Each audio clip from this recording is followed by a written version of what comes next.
प्रेमी साथियों, यह जो आज के वीडियो में जो पद दर्ज है, यह दरिया साहब के शब्द का दूसरी कड़ी है, जिसका विवरण इस प्रकार से है।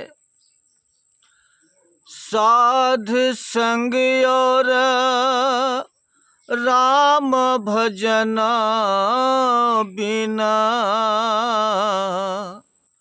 काल निरंतर लूटे।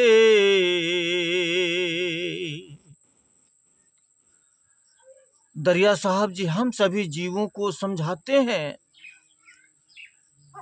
कि हम बगैर नाम के कमाई किए बिना आत्मा के ऊपर जन्मों जन्मांतरी की मैल चढ़ी हुई उतार नहीं सकते, मगर वो नाम हमें मिलेगा कहाँ से, वह ज्ञान मिलेगा कहाँ से आएगा, जो हम नाम की कमाई करके अपने आत्मा के ऊपर जो कर्मों की जो मैल चढ़ी हुई है, जो कर्मों के बंधन जो बंधे हुए हैं, उससे हम कैसे छुड़ाएंगे। इसलिए हमें संतों की संगत करनी होगी, संतों महात्माओं का सत्संग सुनना होगा, उनके विचारों पर हमें चलना होगा। वो जो भी ज्ञान देंगे और जो जुक्ति बताएंगे उस पर हमें अमल करना होगा। इसलिए हमें संतों महात्माओं की संगत करें, और जब संगत करने लग जाएंगे तो हमें पूरे सतगुरु की पहचान भी करनी होगी। तो पूरा सतगुरु कौन है? मान लीजिए हम सत्संग में जाते हैं, सत्संग सुनते हैं, मगर पूरा सतगुरु की हम पहचान कैसे करेंगे? इसलिए गुरु नानक साहब जी ने पूरे संत की एक पहचान बताई है। वो पहचान इस प्रकार से है कि घर में घर दिखाई दे सो सतगुरु पुरख सुजान, पंच शब्द धुन कार धुन तह वाजय शब्द निशान। गुरु नानक साहब जी हमें सीख देते हैं, पहचान बताते हैं कि पूरा सतगुरु वही है जो इस शरीर के अंदर, इस घट के अंदर आत्मा रहती है, मगर इस शरीर के अंदर ही परमात्मा का भी दरबार दिखा दे। वही पूरा सतगुरु है, वही पुरख है, वही सुजान है, वही ज्ञाता है। कैसे में विश्वास पड़ेगा कि हम पूरे सतगुरु के शिष्य हैं, हमारा पूरा सतगुरु पूरा है। पंच शब्द धुन कार धुन तह वाजय शब्द निशान। ऊपर से जो आ रही जो धुन हमारे घट के अंदर वो सुना दें और हम सुनने लग जाएं, तो ये हमें पहचान हो जाएगा कि जो 5 तरह का जो शब्द हमारे अंदर बज रहा है और उसे मैं सुन रहा हूं, अगर शब्द से जोड़ने की जुक्ति बता रहे हैं और शब्द को सुना रहे हैं, वही हमारा पूरा सतगुरु है, क्योंकि नाम ही ऊपर से आ रहा है। अब नाम की कमाई हमने करनी है गुरु के ज्ञान के द्वारा, गुरु के जुक्ति के द्वारा। साध संग और राम भजन बिन काल निरंतर लूटे।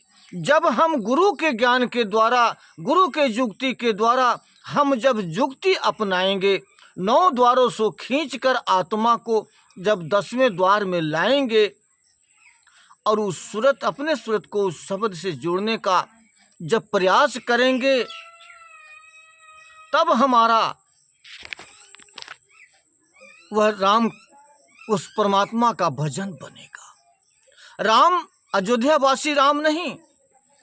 कबीर साहब ने कहा है कि एक राम घट घट में बोले, एक राम दशरथ घर डोले, एक राम का जगत पसारा, एक राम त्रिगुण से न्यारा।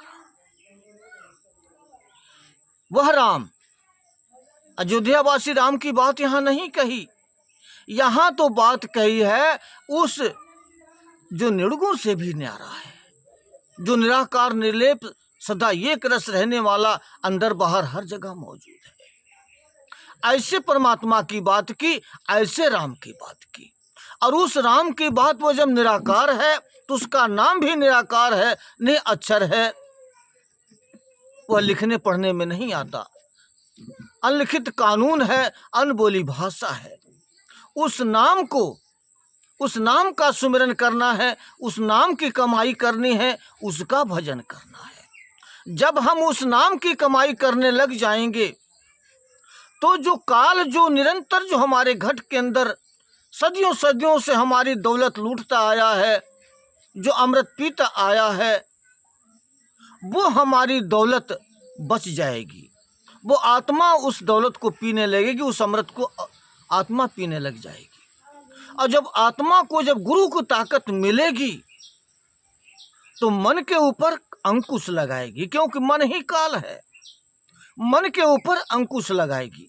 जब मन को अंकुश लगेगा, जब अमृत की तरफ वो भी जाएगा, जो सदियों से संसार के विषय विकार को पीता रहा, कहीं उससे भी अधिक स्वादिष्ट वाला जो अगर उसको स्वाद मिलेगा तो उस अमृत का आदी हो जाएगा। जब मन भी अमृत पीने लग जाएगा आत्मा के साथ साथ, तो मन के अंदर भी शौक पैदा हो जाएगा कि हमें भी अपने देश वापस जाना है, क्योंकि मन भी भूला हुआ है अपने देश में। यहाँ आकर मन भी भूल गया कि हमारा देश यही है, वो समझ रहा है, लेकिन मन का देश तो त्रिकुटी है। तो जब उसे अमृत पीने लग जाएगा तो उसे भी शौक पैदा हो जाएगा कि हम भी अपने देश जाएंगे और आत्मा भी अपने देश जाएगी। इसलिए वो रूहानी सफर का कार्य पर अडिग हो जाएगा, अपनी चंचलता को छोड़कर स्थिरता में आ जाएगा। आंखों के पीछे वो टिकने लग जाएगा।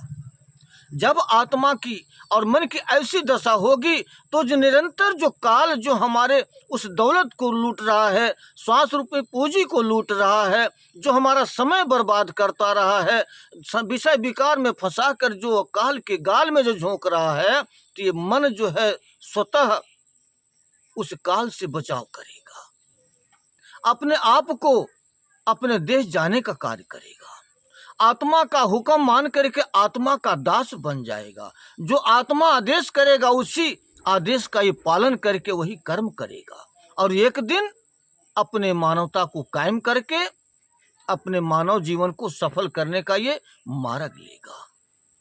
और भी आगे कैसे संतों ने समझाया है, जिसका खुलासा हम अगली वीडियो में करेंगे। जब तक के लिए मुझे आप इजाज़त दीजिए। धन्यवाद साहिब।